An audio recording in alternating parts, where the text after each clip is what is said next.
va pouvoir financer les postes, parce qu'entre-temps, dans la reconnaissance, c'était des adultes, des emplois aidés. On s'est pris en pleine poire la disparition des emplois aidés.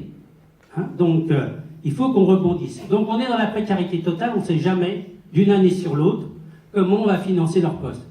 Vous allez me dire, ils sont assez compétents, ça fait 20 ans qu'on ne sait pas comment on va faire. Et ça fait 20 ans qu'on fait. Mais ce n'est pas une raison pour dire on en reste là.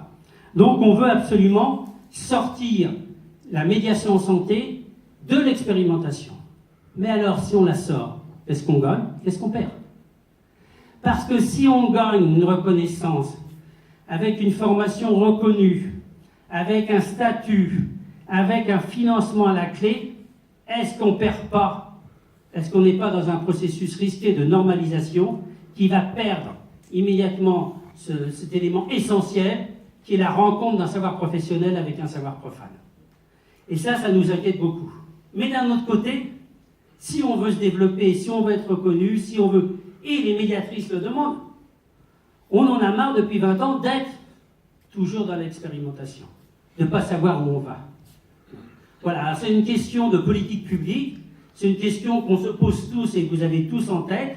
Comment aujourd'hui les métiers de l'accompagnement peuvent trouver une place dans les politiques publiques, une reconnaissance qui soit une authentique reconnaissance, d'ailleurs bien sûr des financements pour les gens qui sont salariés, des financements corrects, sans perdre la valeur et la puissance de transformation que portent ces professionnels, qui sont avant tout des citoyens, qui sont des citoyens militants et qui transforment véritablement aujourd'hui les éléments de la société pour, et si possible, y apporter plus de progrès. Merci.